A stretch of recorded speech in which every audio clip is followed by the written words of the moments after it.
देखो बच्चों, यह क्वेश्चन में एक बड़ा घन काट कर उसे छोटे छोटे घन में परिवर्तित करने के लिए कहा गया है और इसके लिए घन के प्रत्येक कटाई पर उसे 5 रुपये की मजदूरी दी जाती है और इस प्रकार वह 120 रुपया की मजदूरी कमाता है।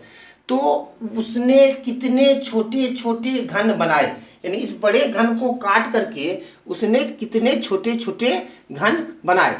तो ध्यान ये देना है कि घन को हम किस किस भाग से काटेंगे और कितने कटिंग करेंगे जो मुझे छोटे छोटे घन प्राप्त होंगे और वह कितनी संख्या में प्राप्त होंगे। ध्यान से देखो बच्चों, देखो ध्यान से कि हमको किसी घन को काटना है, तो कितने प्रकार से हम उसको काट सकते हैं। सबसे पहले हमको, अगर हम इस घन को ऊपर से काटते हैं, 2 कटिंग पर विचार करते हैं।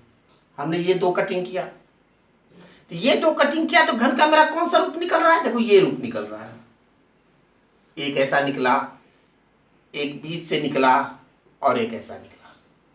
फिर हमने इसको किस प्रकार काटा? इस प्रकार काटा, समान रूप से इस प्रकार काटा। तो ये किस प्रकार भाग में निकल गया? एक ये भाग निकल गया और एक ये भाग निकल गया, मतलब 2 तरफ से हमने कटिंग किया। और उसके बाद आप किस प्रकार काटोगे? इस प्रकार से काटोगे, तभी आपको छोटे छोटे घन जो है वो प्राप्त होंगे। तभी आपको छोटे छोटे घन, बड़े घन से छोटे छोटे घन प्राप्त होंगे। तो मैं एक सतह पर हमने देखा कि यदि मैंने 2 कट किया, प्रथम सतह पर 2 कट, इसके बाईं ओर से 2 कट, इसके सामने से 2 कट, यानी 3 तरफ से जब घन को काटते हैं तो मुझे छोटा छोटा घन प्राप्त होता है। अब ध्यान से देखना है कि कितने घन प्राप्त हो सकते हैं। कटिंग कितना तरफ से कर रहे हैं? जब भी घन की कटिंग करना है, छोटा घन बनाने के लिए,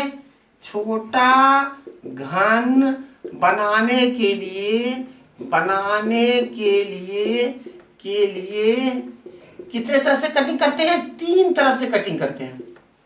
3 तरफ से कटिंग करते हैं, 3 ओर से काटेंगे तभी छोटा छोटा घन बनेगा। अब घनों की संख्या कितनी बन सकती है? और क्वेश्चन के मुताबिक 5 रुपया प्रत्येक कटाई पर उसे 120 रुपया प्राप्त हो रहा है। तो अगर 5 रुपया एक कटाई किया, जैसे इसको 1 बार काटा तो हमें 5 रुपया प्राप्त हो रहा है, 2 बार काटे तो 10 रुपया प्राप्त हो रहा है। तो 120 रुपया की मजदूरी उसे 5 रुपया की प्रत्येक कटिंग पर प्राप्त हो रही है। इसका मतलब क्या हो रहा है कि वो 24 कटिंग कर रहा है। वो कितना कटिंग कर रहा है? 24 कटिंग कर रहा है। अब ये 24 कटिंग यानी 24 बार उसको काटा है। छोटे छोटे घन को प्राप्त करने के लिए मुझे 3 तरफ से घन को काटना पड़ता है। 3 तरफ से घन को काटना पड़ता है, जो हमने आपको समझाया कि घन को 3 तरफ से काटना पड़ता है, ऊपर से, सामने से और बाएं से, 3 तरफ से घन को काटना पड़ता है। तो यदि हम 24 कटिंग को 3 तरफ से काटेंगे तो 8 कटिंग होगा एक तरफ से। कितनी कटिंग होंगे? 8 कटिंग होंगे, यानी हमको घन को 8 बार काटना है, 8 बार काटना है तीनों तरफ से, तभी 8 8 16 और 8 24 प्राप्त होंगे।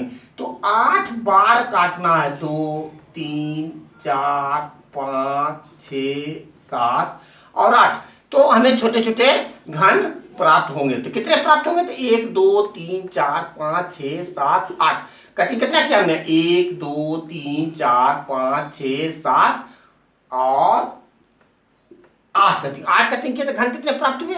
1 2 3 4 5 6 7 8 9, यानी 9 एक सतह पर यहाँ कितने प्राप्त हो रहे हैं? 9 घन प्राप्त हो रहे हैं। एक सतह पर 9 घन प्राप्त हो रहे हैं, तो मुझे तीनों कुल सतह पर कितने घन प्राप्त होंगे?